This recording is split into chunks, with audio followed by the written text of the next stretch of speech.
계속 우리가 엘리야의 갈멜산에서 엘리야를 봅니다. 사실 엘리야의 모든 삶에서는 갈멜산을 빼놓고는 엘리야에 관해서 이야기할 게 별로 없습니다. 이제 갈멜산에서 엘리야가 승리하고 나서 그 성경 안에서 보면 한 번의 승리가 그냥 승리로 끝나는 일이 거의 없습니다. 그 뒤에 다시 사탄의 반격이 있습니다. 이세벨이 협박을 합니다. 정작 그 이스라엘을 맡은 왕인 아합은 자기가 해야 될 일에서 오히려 빠지고 그 자리를 이세벨이 대신해서 말하는데, 내일 이맘때까지 내가 너를 성령 죽이리라. 그렇지 아니하면 신들이 내게 벌 위에 벌을 내림이 마땅하니라. 이것도 가짜예요. 그 다음 날도 엘리야 안 죽었습니다. 그러면은 이세벨 벌 받아야 되죠? 그렇지 않아요. 그러니까 순전히 허풍. 그러나 엘리야는 그 이세벨의 그 말을 듣고 도망합니다. 3절에 보니까 이 형편을 보고 일어나 자기 생명을 위해 도망하여 유다에 속한 브엘세바에 이르러. 그러니까 북왕국 갈멜산, 또 사마리아에서부터 제일 남쪽, 유대 땅의 또 남쪽, 유대 땅의 가장 남쪽이 브엘세바입니다. 브엘세바를 넘어가면은 네게브라는 사막이 나오고, 그 네게브 사막부터는 가나안 땅이 아닙니다. 그쪽으로 해서 어디까지 가냐면 출애굽 때 모세와 이스라엘 백성들이 하나님을 만나고 율법을 받았던 호렙산까지 갑니다. 그 호렙산이 어디냐면 지금의 시나이 반도 남쪽이에요. 그러니까 이세벨의 그 협박을 듣고 그는 북왕국 이스라엘을 떠나는 것뿐만 아니고 남왕국 유다도 떠나서, 심지어는 브엘세바에서는 사환까지 헤어지고 혼자서 40주야를 걸려 호렙산에 갑니다. 그 중간에 로뎀나무 아래에서 있었던 일, 그가 한 기도의 내용을 오늘 함께 보는 것입니다. 자, 여기 오늘의 이 설교 제목을 보면 엘리야의 기도 2번입니다. 엘리야의 기도 첫 번째 기도는 언제 나와요? 바로 18장 37절에도 엘리야의 기도가 나오죠. 여호와여 응답하소서. 근데 엘리야의 기도 2는 그 1과는 조금 다릅니다. 자, 우선 그의 그 행적을 보면 먼저 자기 자신은 광야로 들어가. 이 광야라는 것은, 자, 유대 광야하고는 조금 달라요. 유대 광야는 예루살렘 동쪽, 동남쪽입니다. 그러니까 사해바다가 있으면 사해바다 서쪽에 이 쭉 족장로라고 해서 위에 세겜, 베델, 예루살렘, 베들레헴, 이 헤브론까지 쭉 유대 산지 제일 위쪽으로 산 위에 도시들이 있습니다. 그 도시가 이 연결된 길을 족장로라고 하고, 창세기에 보면 아브라함과 이삭과 야곱이 계속해서 오르락 내리락 하며 살던 곳입니다. 그게 산지예요. 마치 우리나라로 보면 백두대간 같은데 그 꼭대기에 도시들이 있어요. 그 동편 쪽이 메마르고 사해바다까지 메마른 땅이 있습니다. 그 메마른 땅을 유대 광야라고 해요. 근데 그 유대 산지가, 백두대간 같은 곳이 헤브론을 지나서는 급격하게 지대가 낮아지고 그냥 평지 사막으로 됩니다. 평지 사막으로 돼서 제일 사해바다의 제일 끝에 하고, 또 완전히 서쪽으로 가면 가사가 있습니다. 그 지중해 연안 도시로 가사, 그 사이에 한 중앙에 보면 브엘세바가 있어요. 그 브엘세바를 가보면 거기는 완전히 남쪽 네게부 사막의 중간 지점이에요. 근데 그 브엘세바가 하나님께서 이스라엘 백성들에게 주신 가나안 땅의 가장 남쪽입니다. 그래서 이 사사기에도 보고 이 구약성경에 보면 이스라엘 전체 땅을 이야기할 때 단에서부터 브엘세바까지 이라고 이야기합니다. 끝에서 끝. 이것을 그 양쪽 끝을 이야기함으로써 그 가운데를 전체를 포함하는 그 표현법이 있습니다. 천지, 하늘과 땅, 온 우주를 이야기할 때 하늘, 땅을 이야기합니다. 하늘만큼 딸만큼 이야기하잖아요. 그게 끝에 끝을 이야기함으로써 그 속에 포함된 전체를 이야기해요. 단에서부터, 이스라엘이 제일 북쪽입니다. 브엘세바까지 제일 남쪽입니다. 이스라엘 전체를 이야기할 때 단에서 브엘세바 이야기해요. 그러니까 제일 남쪽이 브엘세바인데 브엘세바에서 3절 끝에 어떻게 됐습니까? 자기 사환을 거기 머물게 하고 이제 자기 혼자 떠나요. 어디로요? 더 남쪽 호렙산을 향해서 이제는 가나안 땅을 떠나는 거예요. 떠나서 자기 자신은 광야로 들어갔다. 거기는 그야말로 시나이 반도까지 애굽까지 이르는 광대한 사막지대, 광야지대가 있습니다. 사막지대라고 해서 보통 우리가 생각하는 모래만 엄청나게 많은 그런 사막이 있는가 하면 보통 우리의 산과 땅이 그냥 있는데 물이 없어서 나무나 생명체가 하나도 없는 땅을 사막이라고도 합니다. 이 땅들이 다 그래요. 어떤 땅인지 우리는 실제로 경험해 보지 못한 모르지만 그 성지순례 가신 분들은 그 땅들을 다 봅니다.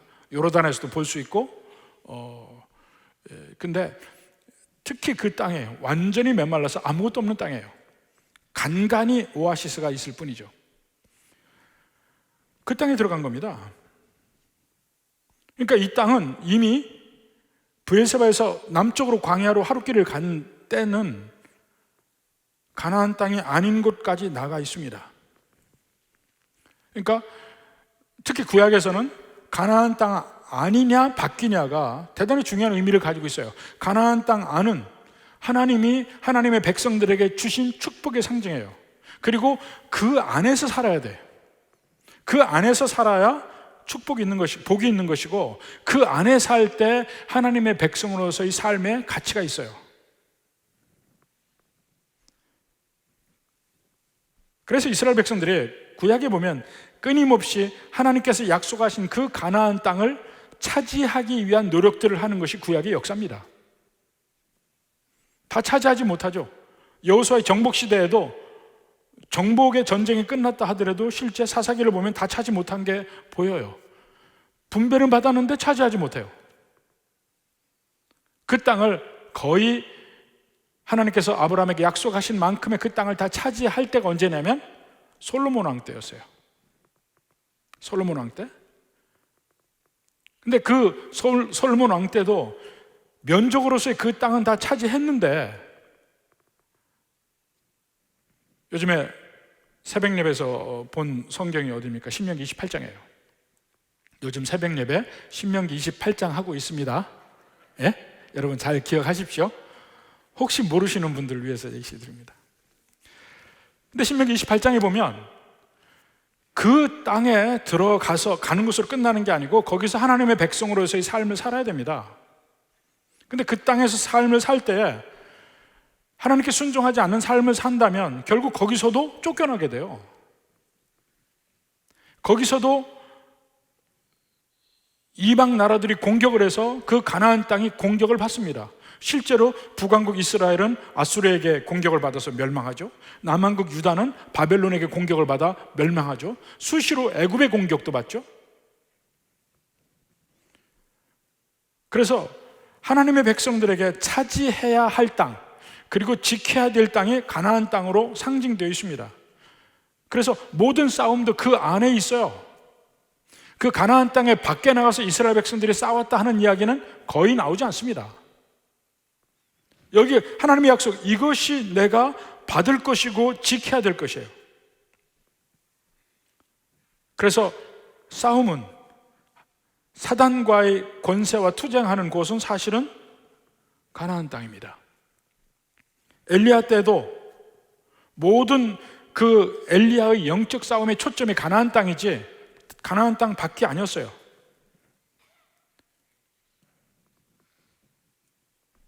사렙다의 과부를 구한 데에도 거기는 싸움이 없습니다. 왜냐하면 그 이방 땅이에요.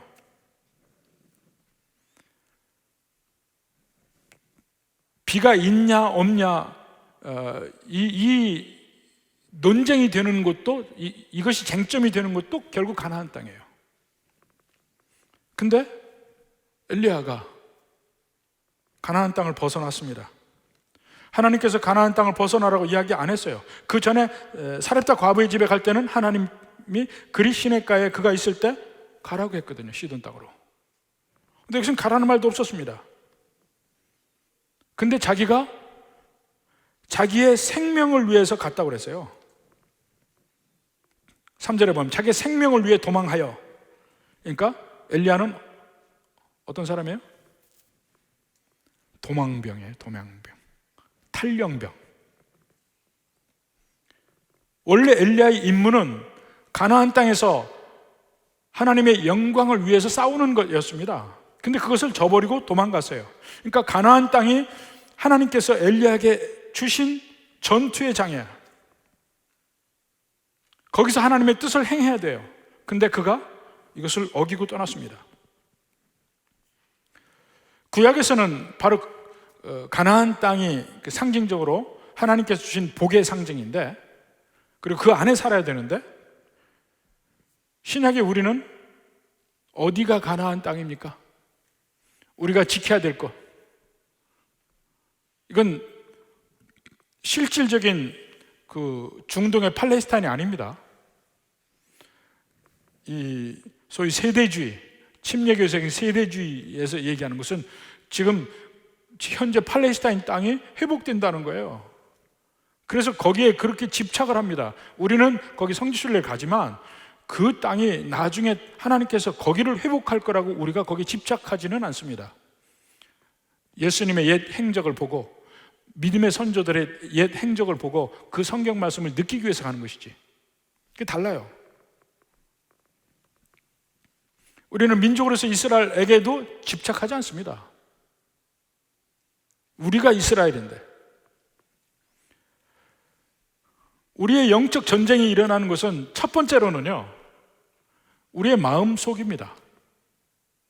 우리의 마음속이 내 속에 계신 성령의 힘으로 사단의 세력을 물리쳐 이기고 실제 전쟁하는 것이 우리 성도들의 마음, 우리의 마음속입니다. 그리고 모든 우리 삶에서도 사람들과의 갈등, 모든 시스템 속에서의 어려움을 겪고 이런 이 세상에서의 모든 괴로움 당하는 것, 그 눈에 보이는 그 사람이나 그러한 이 세상의 제도나 이것을 대적하고 이것과 싸우는 것이 아니고 그 뒤에 있는 사단의 세력과 싸우는 것입니다. 그래서 사도 바울이 나중에도 좀 보겠지만 우리의 싸움은 혈과 육에 관한 것이 아니라고 이야기합니다. 물질적으로 그 가나안 땅 그게 아니라는 말입니다. 그러니까 어떤 면에서 보면요, 땅 물질적으로 가나안 땅이라고 주어져 있으면 그 밖으로 도망이라도 하지, 엘리야처럼. 우리는 도망갈 데도 없습니다. 우리의 마음에서 어디로 도망합니까? 우리의 마음에서, 우리의 삶에서 어디로 도망합니까? 이렇게 하나님이 엘리야에게 가나안 땅, 여기가 하나님의 백성의 장소이고 여기에서 하나님의 백성들이 바르게 살아야 되고 그것을 위해서 네가 부름을 받았다 하고 주어진 곳이 있으면 거기가 가나안이에요. 엘리야는 도망했지만 우리는 도망할 길도 없습니다. 하나님은 여러분에게 주신 임무와 뜻은 어디에 있습니까? 그게 어쩌면 여러분의 가나안일 것이에요. 하나님께서 여러분에게 맡기신 일이 뭐가 있습니까? 교회 안에서도 있고 교회 밖에서도 있을 것이에요. 열심히 그 일을 감당해야죠. 시간을 내서 일을 하는 일이라면 시간을 내서 일을 하고, 또 금전적으로 해결될 문제면 열심히 일을 해서 돈을 벌어서 금전적으로 해결을 해야 되고, 교회 안에서 내게 맡기신 일이 있으면 열심히 일을 해야 되고. 근데 예나 지금이나 엘리야처럼 도망병이 있어요. 탈영병도 있고 연말에 또 나타날 거예요. 아마.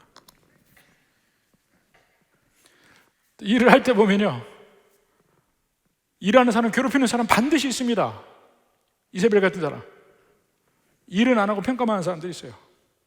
일이 됐네, 잘못했네, 이렇게 해야 되네. 그 손으로 다 일하는 사람이 있어요. 입으로 일 잘하는 사람이 있어요. 그 사람 때문에 물론 괴롭죠. 엘리야도 그런 식으로 괴롭힘을 당합니다. 이세벨에게. 너 내일 너 죽일 거야. 겁나서 도망가요. 그리고 엘리야가 기도합니다. 4절에 광야로 들어가 하룻길쯤 가서 한 로뎀 나무 아래 앉아서 기도합니다. 자, 로뎀 나무가 어떤 걸까요? 로뎀 나무? 로뎀 나무 아래에서 기도한다 하니까 참 쉴만한 곳이라고 생각을 하는데, 그래서 그런 의미에서 쉴 곳이라는 의미에서 우리 쉬는 그것도 로뎀 나무 아래라고도 이야기를 짓고 이렇게 했는데요. 실제 로뎀이 어떻게 생긴 줄 아십니까? 한번 봅시다. 저게 로뎀입니다. 쉴 데가 없어요. 풀보다 조금 난 거야. 그거 말고 그 뒤쪽에 있는 거, 좀 나무처럼 된 게 있어요.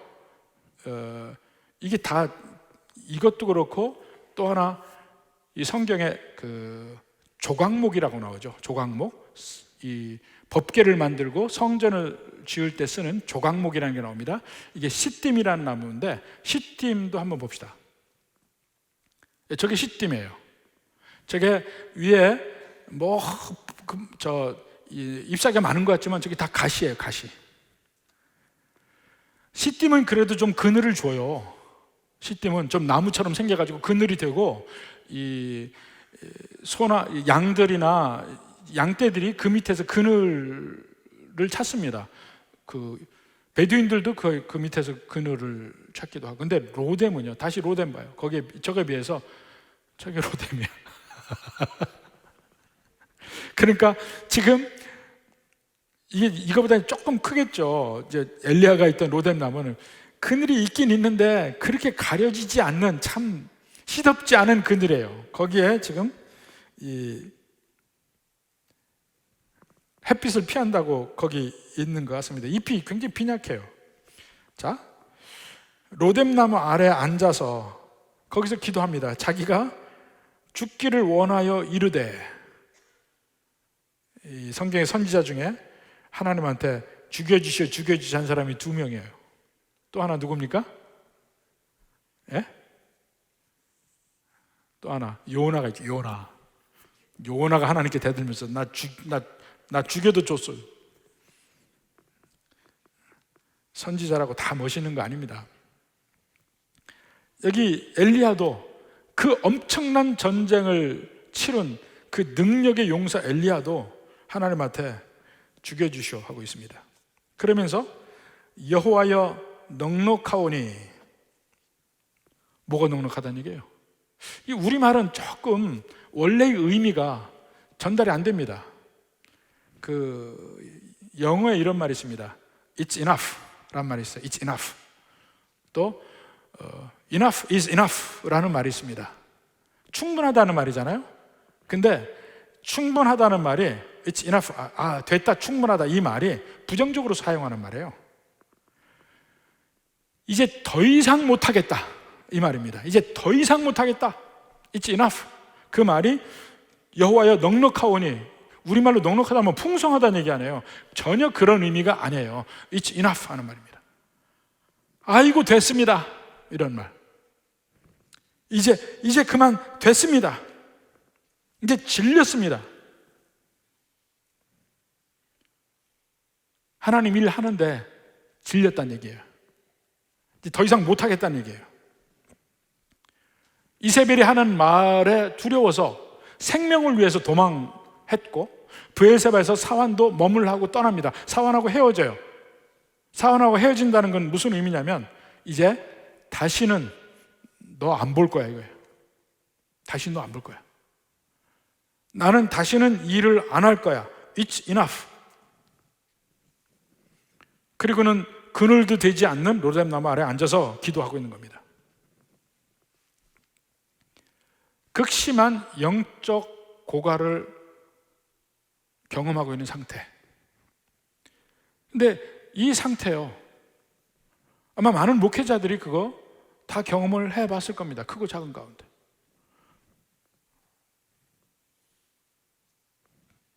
저도 뭐 그랬던 것 같아요.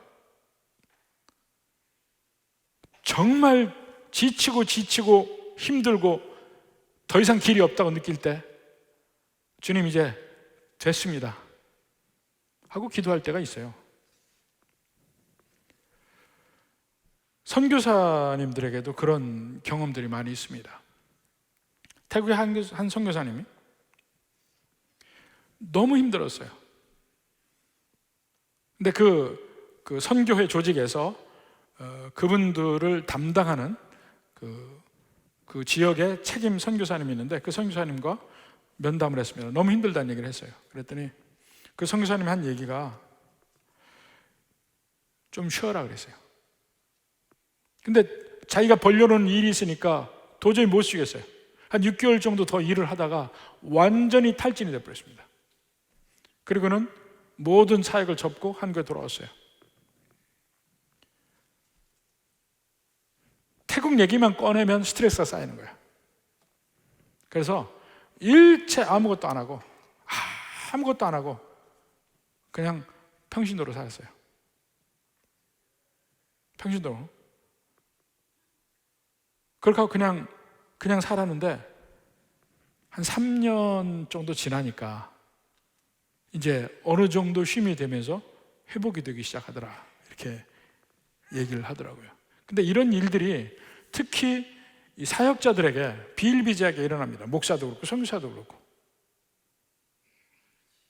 영적 싸움에서 진을 빼가지고 쓰러졌을 때 일어나지 못해요. 우리 교회는 이런 그 분쟁의 상황을 크게 입니다만 한 번 맞았잖아요.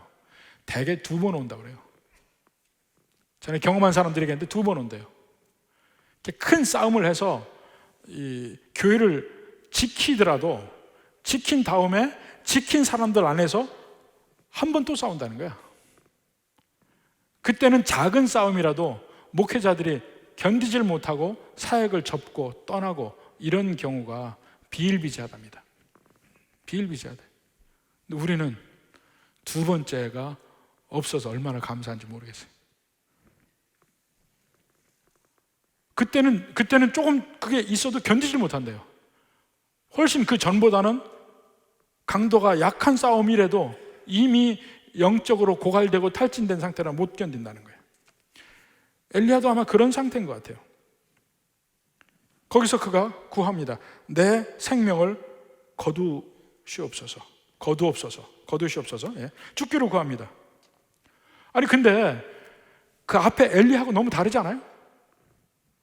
그는 기도 용사였습니다.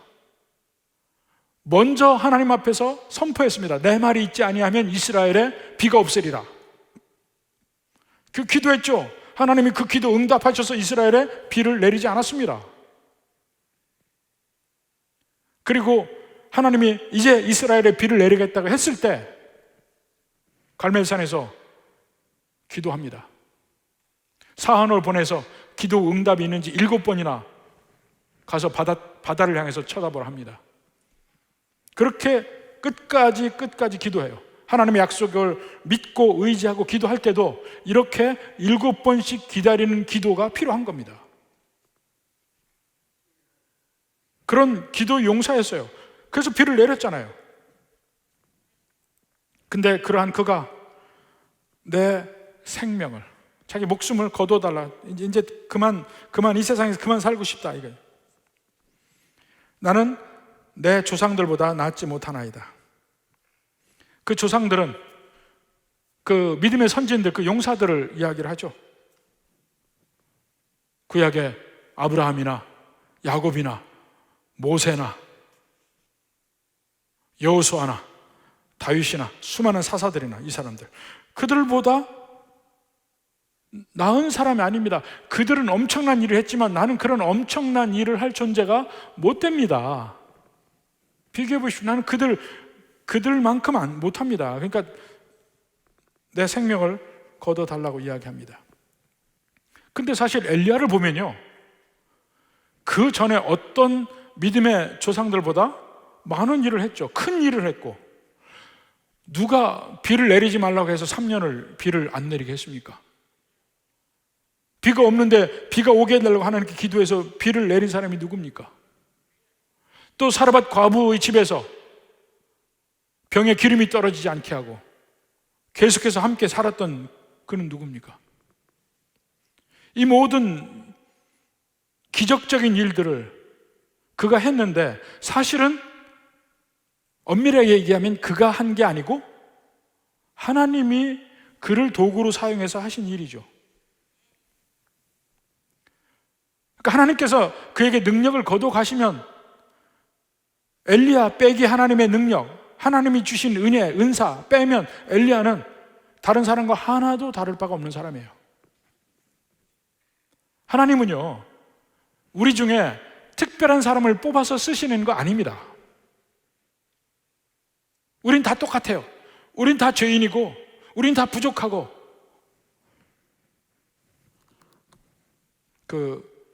왜 우리 부부들 봐서 서로 질문하는 거 있잖아요.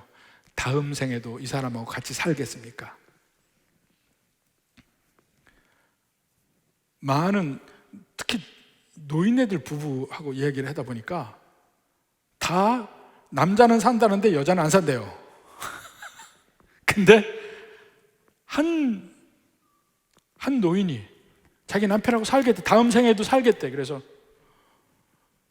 그렇게 남편이 좋으십니까? 그러니까 그 노인이 하는 말이 그놈이요 그러더래. 그놈이요. 어차피 그놈이고 그년이 그 노인네 말대로 하는 거예요. 제 말이 아닙니다. 그러니까 인간이라는 게 저 사람은 괜찮은 사람 같다. 다 그놈이야. 똑같다는 얘기예요. 엘리야도 우리보다 대단한 어떤 위인이고 능력이 있는 사람이다. 아니에요. 그놈이에요. 그놈.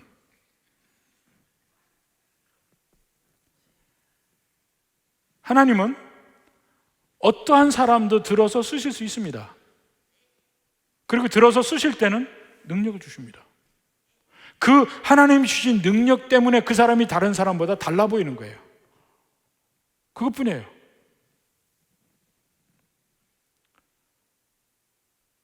근데 엘리야가 그걸 혼동한 것 같아요. 나는 우리 선조들보다 내가 나은 사람이 아닙니다. 마치 하나님이 좀 더 능력이 있는 사람을 데려다 쓰는 것처럼 엘리야가 생각하고 있는 게 문제예요. 저도 목회를 하면서 어떤 일은 안 겪어봤겠습니까? 특히 목회 초창기에 힘든 일이 너무 많았습니다. 물론 제가 덜 깎여서 힘든 일이 너무 많았어요. 너무 힘들어서 주님, 나 더 이상 못하겠습니다 하고 얘기할 때도 있었어요. 그러니까 이 엘리야의 마음 너무나 이해해요. 근데 돌이켜 생각하면 그렇게 우리가 기도하는 게 과연 옳은가? 내가 주님의 일을 한다고 할 때 과연 내 능력으로 하냐 이거예요. 여러분들이 주님의 일을 한다고 할 때 여러분 능력으로 하냐고요. 하나님이 주신 능력으로 일을 하는 겁니다. 그러면 결과도 하나님 거지 내 거가 아니잖아요. 어떤 때는 내가 못할 수가 있어요. 하나님 일을 하면서 내가 두려울 때가 있습니다. 두려울 때 뭐냐면 내가 실수할 것 같아. 내가 잘못할 것 같아. 기대하는 결과를 얻지 못할 것 같아. 근데 불안하거든요.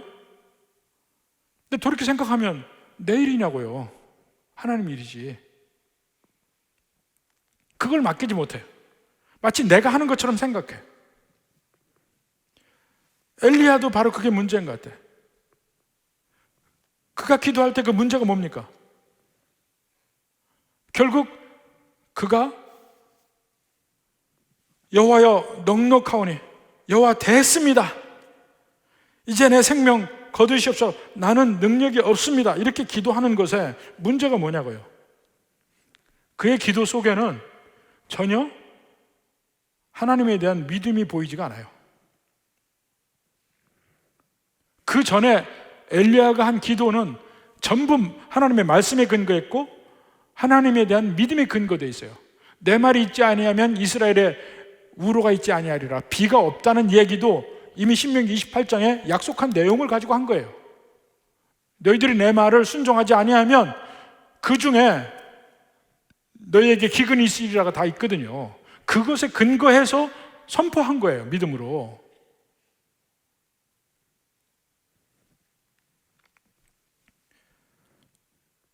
모든 그 전에 엘리야의 기도와 행동은 하나님의 능력에 의지해서 한 건데,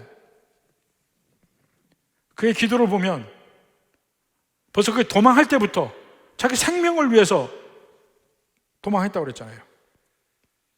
그 안에는, 그 기도 속에 하나님의 약속도 하나님을 향한 믿음도 없어요. 그냥 자기 기도야. 여러분이 기도할 때 어떻게 기도합니까? 제가 처음에 신앙생활 할 때요, 처음에 초신자일 때 어떻게 하다 보니까 초신자일 때부터 새벽 기도로 신앙을 배웠어요. 그러니까 유학생 교회에서 처음에 신앙생활 했는데 그 유학생들하고 같이 어울려서 새벽 예배를 다녔습니다. 더군다나 여름방학이 길잖아요. 그때는 이 유학생들끼리 모여서 새벽에 1시간, 1시간 반 이렇게 기도하고 끝나고 나서 같이 아침 식사하러 다이너라는 데 가서 아침 먹으면서 계속 신앙 얘기를 하고 10시에 헤어지고 그랬어요. 이 방학 내내 한 2-3달 동안 그런 식으로 새벽 예배를 했습니다. 근데 처음 그 신앙생활한 그 교회에서 목사님과 좀 어려움이 있었습니다. 어려움이 있는데 새벽 예배를 하는데 다 기도하죠. 근데 그 목사님 사모님이 기도를 하는데 뭐라고 기도하냐면, 자, 그때 초신자니까 전 제 기도보다 남 기도 듣는 일에 더 열심히 했습니다. 새벽 예배 때. 근데 그 사모님 기도하는데, 제가 그 공부한 곳이 버팔로, 뉴욕주의 버팔로라는 곳입니다. 나야가라 폭포 있는데, 한국에서 목사님 오신 목사님인데, 하나님 우리를 여기 보내셨잖아요. 네, 우리를 보내셨잖아요. 그럼 우리에게 복 주신다고 보냈으면 복 주셔야 되는데 교회가 이게 뭡니까? 하고 하나님한테 투정하는 기도를 하는 거예요. 뭐 또 묘한 말도 있습니다. 뭐 버팔로에 밥하러 보냈냐, 뭐 이런 얘기까지 있는데, 근데 기도의 내용이 제가 초신자인데도 저거는 아닌데 하는 생각이 들었어요. 저거는 아닌데. 하나님을 믿는 믿음의 기도가 아니다 이렇게 느껴진 거예요. 초신자의 마음에. 지금도 그래요. 교회가 어려운데 내 기도만 하고 있는 거야. 하나님, 나를 보내셨으면 나와 우리 가족을 복 주실 건데 왜 이러십니까? 하고 하나님께 때를 쓰는 기도를 하는 거예요. 그게 과연 믿음의 기도인가요? 내 중심에 오직 나만을 위해서 하는 기도가 과연 믿음의 기도냐고요. 엘리야의 그 전의 기도와 이 기도와는 완전히 다르죠. 여기는 오직 자기 생명만을 위해서 기도합니다. 그리고 자기 죽기를 위해서 기도해요. 그 전에는 이스라엘을 위해서 기도했고 하나님의 영광과 하나님의 뜻을 위해서 기도했습니다. 하나님이 이 여호와 하나님이 참 하나님을 임을 이들에게 보여주옵소서, 이게 기도였어요. 그 안에는 하나님을 향한 믿음이나 약속 전혀 없는 거예요. 자기 일과 하나님 일이 섞여 있어요. 내 능력과 하나님의 능력을 지금 섞어서 보고 있는 거예요. 내 능력 볼 거 없어요. 하나님의 능력 그게 전부예요. 근데 하나님이 내게 능력 주셔서 일을 하게 했는데 마치 내 능력인 것처럼 사는 거예요. 거만하게, 교만하게, 마음속으로 내 능력인 것처럼. 그러니까 다른 사람을 무시하게 되고,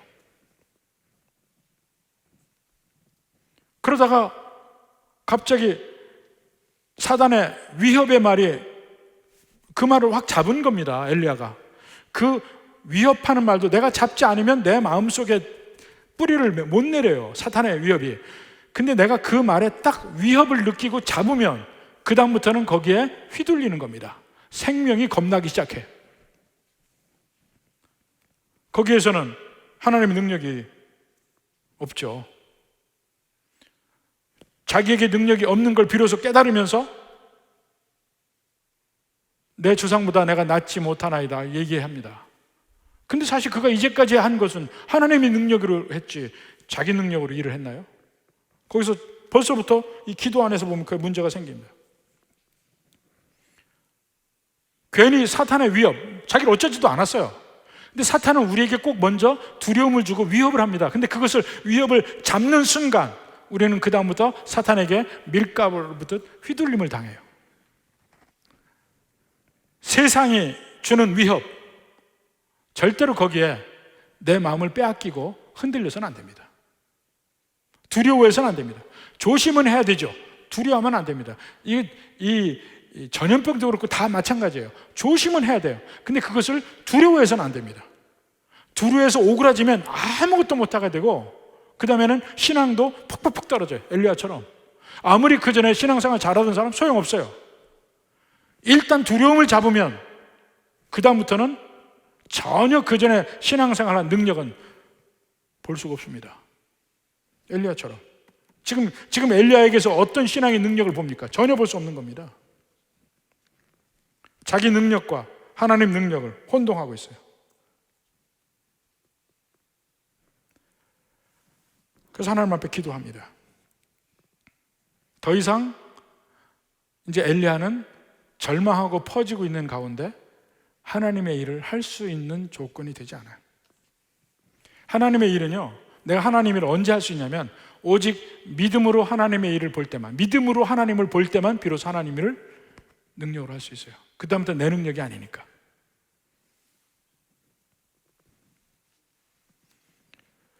하나님은요 절대로 실패하지 않으십니다. 우리는 실패할 수 있어요. 근데 하나님 실패하지 않으세요. 우리는 쓰러져 죽을 수 있어요. 그러나 하나님은 실패하지 않으세요. 우리는 세상에서 온갖 창피와 수모를 당할 수 있어요. 하나님은 실패하지 않으셔요. 시간을 두고 보면 그래요. 언제나.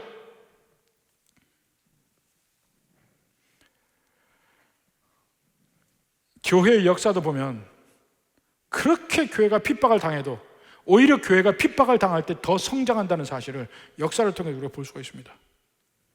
교회가 위험한 때가 언제냐? 교회가 문제가 없을 때, 교회가 더 막 번성할 때, 오히려 그럴 때 더 내부적으로 문제가 됐다는 거예요. 엘리야가 무너졌습니다. 넘어졌습니다. 이제 기도도 완전히 믿음의 기도도 아니고 죽기를 구하고 이제 더 이상 하나님의 일을 할 수가 없습니다. 그 갈멜산까지는 엘리야는 이스라엘을 구원하는 구원자의 대표, 예표로 보여졌습니다. 근데 지금 이 두 번째 엘리야의 기도 속에서 보면 그는 그러한 구원자로서는 약하다. 그런 구원자가 아니다. 이걸 볼 수밖에 없습니다. 이렇게 구약에 능력 있는 구원자로서 엘리야는 한 인간으로서 사망의 위협에 시달리는 한 연약한 인간으로 전락하고 보여지는 걸 여기서 보는데, 이러한 구약에서의 그 이 사람이면 내가 믿고 의지할 수 있겠다 하고 그런 사람들에게서 계속해서 실망하게 되면서 우린 결국 궁극적인 우리의 구원자 예수 그리스도를 기다리게 되는 겁니다. 결국은 우리 예수님은 어떤 분입니까? 물론 그 엘리야의 강한 면, 엘리야의 믿음이 충만한 면, 엘리야의 하나님의 영광을 드러내는 면에서는 예수님도 엘리야 같은 선지자입니다. 신약에도 그 얘기를 하고 있습니다. 자, 누가복음 1장 17절 봅시다. 누가복음 1장 17절. 그가 또 엘리야의 심령과 능력으로 주 앞에 먼저 와서 아버지의 마음을 자식에게 거스린 자를 의인의 실계로 돌아오게 주를 위하여 세운 백성을 준비하리라. 이것이 이제 여기서는 세례 요한을 먼저 이야기를 하고, 세례 요한이 증거하는 말이 뭐냐면 3장 16절. 3장 16절.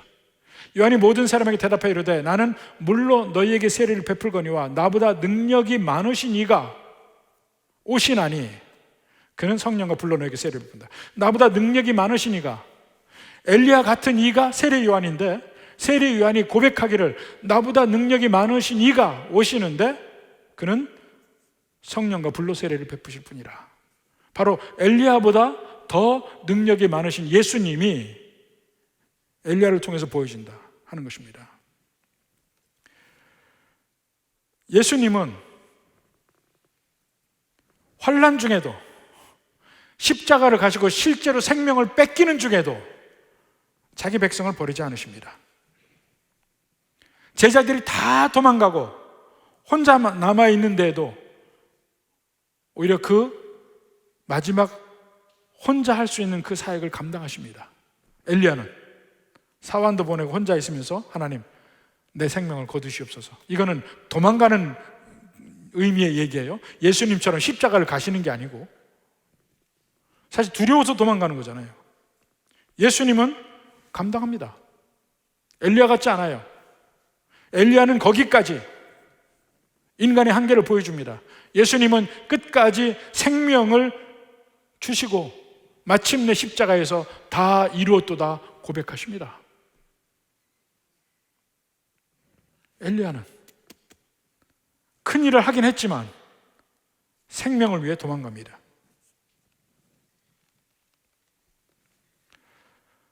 그래서 끊임없이 구약 성경에서 예수님 같은 한 사람을 봐요. 근데 그는 결국 예수님이 아니야. 왕에게서, 선지자에게서, 제사장에게서 계속해서 우리가 발견하는 겁니다. 구약에서 계속.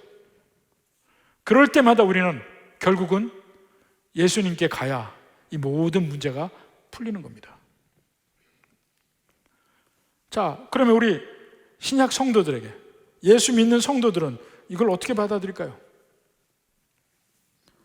자, 아까 하나씩 얘기했습니다. 우리의 가난은 눈으로 보이는 데가 아닙니다. 바울이 뭐라고 했습니까? 우리의 싸움은, 우리의 씨름은 혈과 육을 상대하는 것이 아니다. 에베소서 6장 12절 봅시다. 통치자들과 권세들과 이 어둠의 세상 주관자들과 하늘에 있는 악의 영들을 상대합니다. 여기는 어디가 전쟁터라고 할 수 없어요. 우리의 마음속이 전쟁터고 우리가 사는 모든 삶의 현장이 전쟁터이고 어디든지 그렇습니다. 그렇지만 우리의 전쟁의 모양은 세상이 싸우는 혈과 육의 전쟁이 아니에요. 사람과 싸우는 게 아니에요. 시스템과 싸우는 게 아닙니다. 그 뒤에 악한 영들과의 싸움이다. 이것을 꼭 기억하셔야 됩니다. 계시록 12장 12절 봅시다. 자, 마지막 날 이 땅에서 있을 일을 지금 사도 요한이 보고 있는 가운데 봅시다. 그러므로 하늘과 그 가운데 있는 가운데 거하는 자들은 즐거워하라. 그러나 땅과 바다는 화 있을진저 이는 마귀가 자기의 때가 얼마 남지 않은 줄을 알므로 크게 분내어 너희에게 내려갔음이라. 하늘의 영적 전쟁은 이미 끝났어요.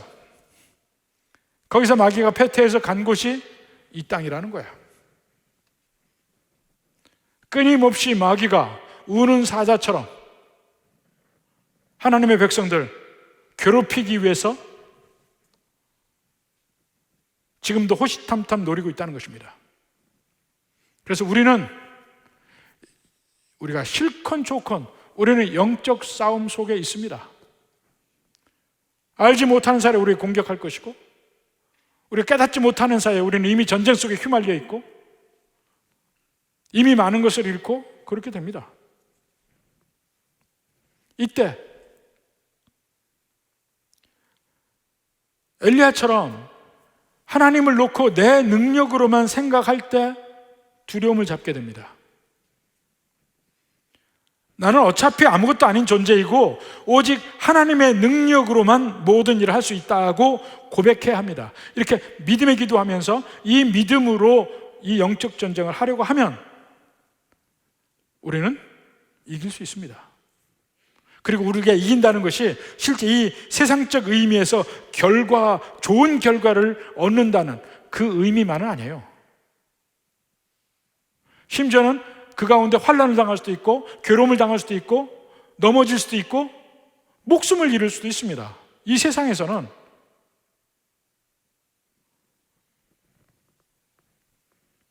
그러나 그 모든 결과를 하나님께 맡기는 것이 우리가 믿음으로 사는 겁니다. 우리가 하는 일은 하나님의 능력으로 해요. 그렇지만 하나님의 능력으로 하나님을 믿고 할 때는 그 결과를 우리가 책임지지 않습니다. 하나님께 맡기는 겁니다. 그러면 일을 할 때 이거 잘 될 것인가 안 될 것인가, 그걸 거기에서 내가 쓸데없는 고민하지 않아요.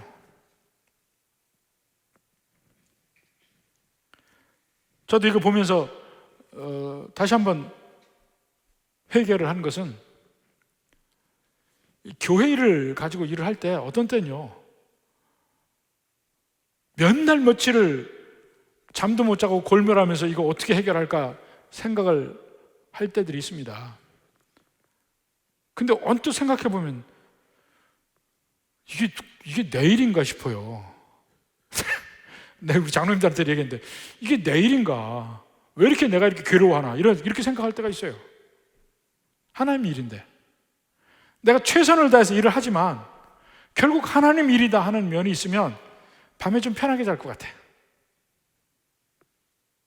결과를 하나님께 맡기니까.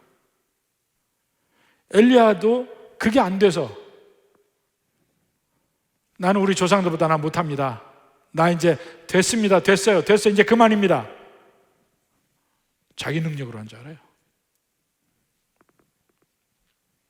여러분 스스로에게 손가락질하면서 지금 얘기합시다. 네 능력으로 사는 줄 아냐?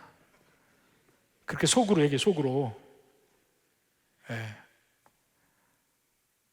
이것이 이 믿음이 모든 믿는 백성으로 진정으로 강하게 합니다.